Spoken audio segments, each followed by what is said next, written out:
Merci, Monsieur le Président, Monsieur le Premier ministre, membres du gouvernement. ñëwaat ngeen fii ci Assemblée nationale ñu di leen dalal ci li nga xam ne li ma leen ko waxoon keroog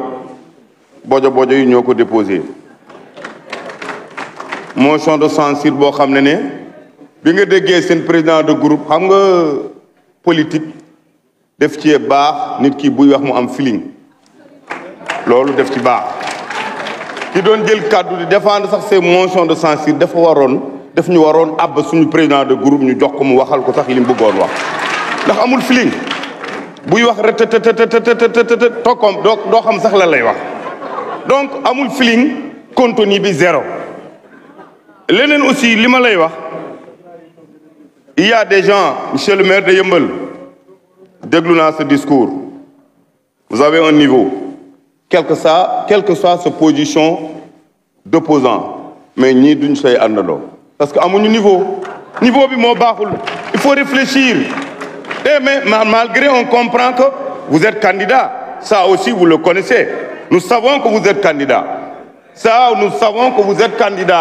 ça il faut le comprendre yéen a ngi ànd mais cokkaas yaa ngi ci biir mais l'histoire nous dira te fii laa ko waxee ci assemblée nationale ma ne mbooloo mi déglu ngeen sénégalais yi ñi nga xam ne ñoom ñoo déposé motion de censure ba nga xam ne gouvernement bi na démissionné malgré voté nañ fi 6400 et quelques milliards nanguwuñu voté ci benn budget jël nañu ay kaddu ay yoon même bourse de familiale bi ñuy koy génnee di ko jox ñi nga xam ne dañoo néew doole yéen wuñ leen ko ñu ne loolu lépp nañu ñëw gouvernement bi day na ñëw tey fii ci assemblée nationale ñu koy daaneel tuuti ngeen ci loolu ñëw ñu wax leen ko. beneen bi encore ma dégg fi benn jigéen jël kaddu jigéen dirigé woon suñu liste fii Benno Bokk Yaakaar maay wax ak moom de Farba Ngom xam lépp nag maay wax ak moom xam lépp de moom laay interpellé bi mu nekkee premier ministre fii ñëw fii def déclaration politique générale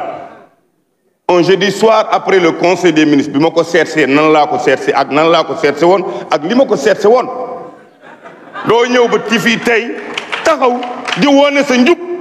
ne yaa gën a jub Sénégal li doon jaar sama loxo may ñëw di la ko indi loolu njub la man mii sama loxo la jaar de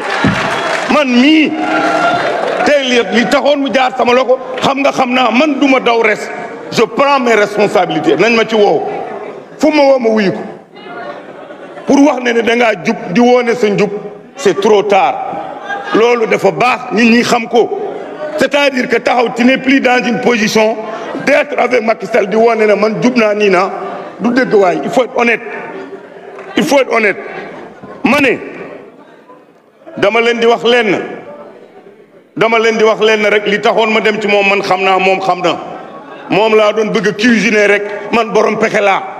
pexe yi ma defoon ba cuisiner ko moom xam na man xam naa na ma interpellé suba u ginnaaw suba c'est peut-être pas d'autre xam nga waxoon naa ko fii ci benn ministre déggatoo keneen teg ci kàddu lii aussi moom laa ko wax na ma woo suba na ma woo ginnaaw suba et je suis prêt à répondre cette convocation maa la wax loolu ma ne Amadou Ba monsieur le premier ministre fii incha allah ci assemblée nationale cette motion là dinañ ko lem